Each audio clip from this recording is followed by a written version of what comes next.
Hello and welcome to another Dragonstorm video. So we've been working on drawing portraits of Magic the Gathering content creators. And as I mentioned in the last video, we've reached a point now for me where I don't know some of these individuals I'm drawing because these are requests from YouTube. So we saw Aaron Girdler last time around, and we saw Ormus a couple of videos ago. Today we're going to draw Noxious live. So if you remember the video of Jim Davis, we started drawing the basic shape and the angle of the head. And then in the Thoric 6 video, we started drawing anyways, some facial features. And we used a lot of angles to help us out, some mathematics involved in our art.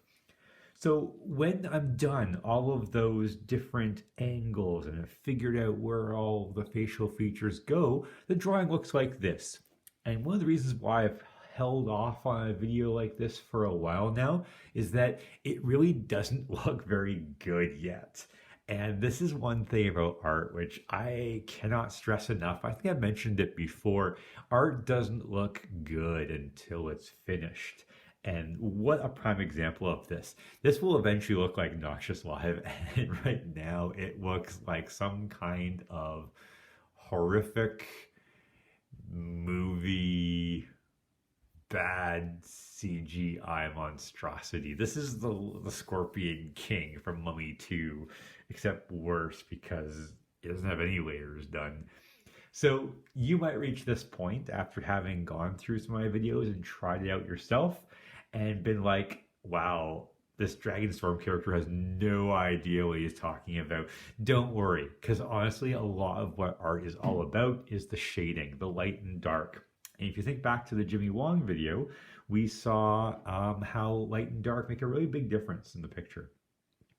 So I've got my image of Noxious Live right here, and I'm going to be working from that for today.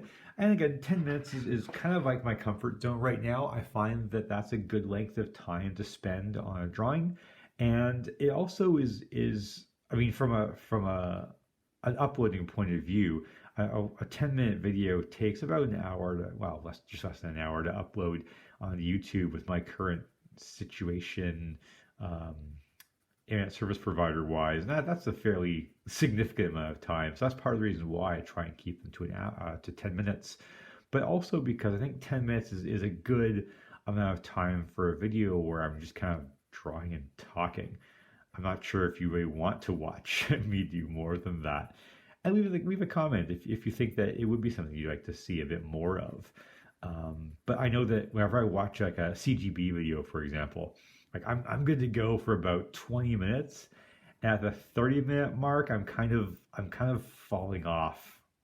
So this is why I wish I was a member of the Cool Kids Club with CGB, but I'm just not. I can't.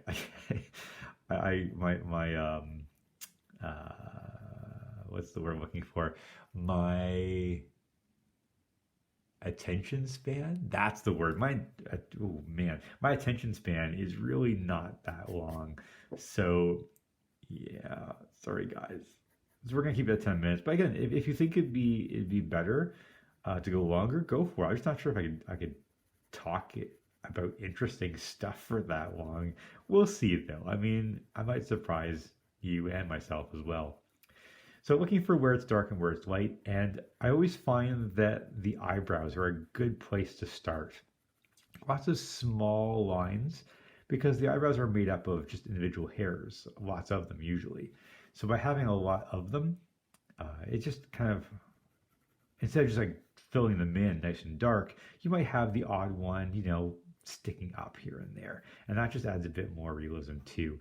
I'm not going to lie to you and tell you that I don't trim my eyebrows up a little bit every now and then when they get a little bit long and tooth here and there.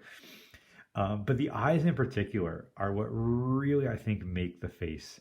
And just by observing where it's light and where it's dark, and noticing, first of all, where the reflection in the eyes are. And in the picture I'm working off of, they're kind of like front and slightly centered from what I'm seeing here. And that just means that he's looking right at the light source. It's coming right at him, which means we're going to get a lot of light here on the forehead, on the nose and directly on those cheekbones as well. So once again, I'm kind of working off of a tripod, so just trying to be able to see what I'm doing directly can be a bit of a challenge sometimes. Noxious also has dark eyes. They're probably brown. It's a little hard to see. I only found one picture of him, and this is another thing about streamers. And I'm gonna rant a little bit about this. Whenever I draw a streamer I haven't followed, I tend to just watch one of their streams and try and do a screenshot because a lot of people just don't have pictures of themselves. And that's something I really didn't think about when I first started this series. This is part 16, I think. Like I'm shocked that I've been able to keep up for as long as I have. Um, Anyways, so with eyes, especially with dark eyes, it's all about layers. You kind of just keep going and going until you've got a layer you're happy with. You want to kind of be able to see the pupil, which is the darkest part still, and you tend to get darker on the edges also. So kind of just being aware of light and dark. And you can always go darker. So I tend to err on the side of caution when I'm drawing dark eyes like that.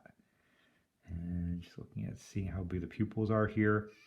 The other thing to keep in mind too is that with pupils, I mean, the minute someone's directly in the light, the pupils tend to dilate and get bigger.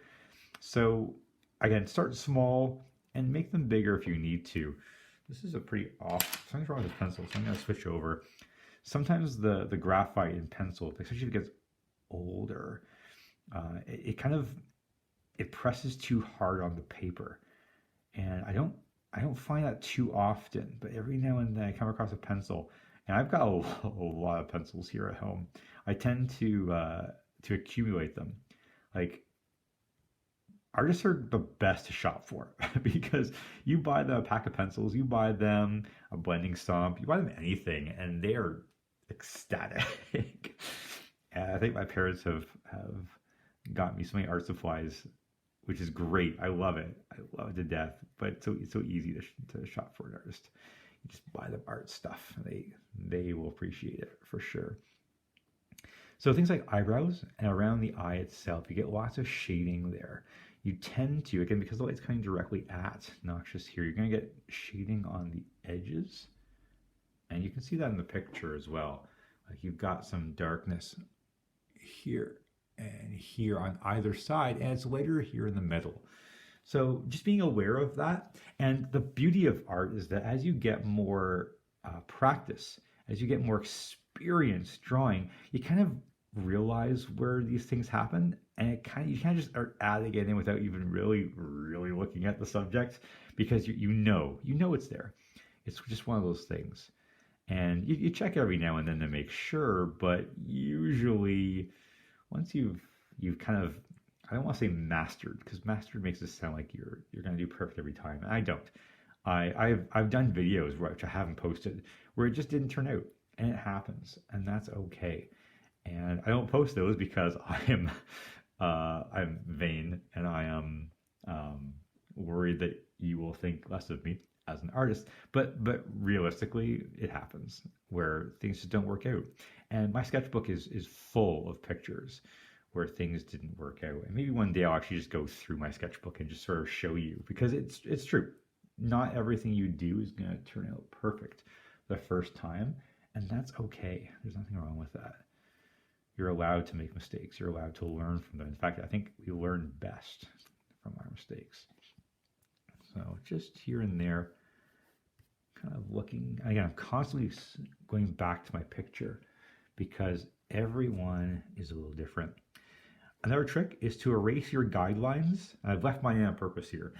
We erase your guidelines before you start shading that area of the face. Because the worst thing in the world, and man, I've done this so many times, the worst thing is to start shading and then realize you've got to erase the guidelines. So you've got to redo all the shading that you just already did. And it drives me bonkers sometimes when I do that. It's a rookie mistake, but I still make it. I still do it. So it's okay. If you do it, like don't beat yourself up. I've learned not to beat myself up over silly things. mistakes. So I mean, already it's looking better just by doing the eyes there. Um, Time wise, we're at 10 minutes already. And I don't know how that happened. So I'm gonna go a bit over 10 minutes because this is ridiculous. Like that's dumb. Why do videos? Why does that happen every time? So lips, especially on a guy, and I don't want to sound sexist, but guys tend to have less pronounced lips, and if you make them too pronounced, they look a little more feminine than you probably want them to be, and that's just the way it goes. But again, looking for light and dark. So lips, super light. If you think back to that value scale that we talked about in the Jimmy Wong video, then the lips are probably about, I'd say a 4 or a light 3 on the value scale. Whereas these spaces in between, where the mouth is, where the teeth end and the lips kind of begin between, you've got like a 1, where it's darkest there. And already you can really see, look at that smile, that face looking great. I'm also going to darken below the nose, like not below, the bottom of the nose. So this area right here is darker all the way because light's coming from kind of like above front. So you've got some shading all the way here, the bottom of the nose. And I think, man, yeah, okay, I'll stop there for today. But this is what happens. I get sucked into my drawings too. Like there have been times I've spent like 5-6 hours at Starbucks drawing, and all of a sudden my tummy will grumble, and I'm like, why am I hungry? Oh, it's like 3 o'clock, and I've been here since 7 a.m. It's ridiculous. Anyways, I will post a picture of what the final version looked like here so you can see the transition. I hope you enjoyed that much longer than 10-minute video. Have a fantastic day, and I'll actually, in my next video, start about here so you can kind of see how the nose, chin, and forehead turn out. Thanks so much for watching. Have a great day. Do the YouTube stuff, like, share, subscribe, and have a fantastic rest of your day.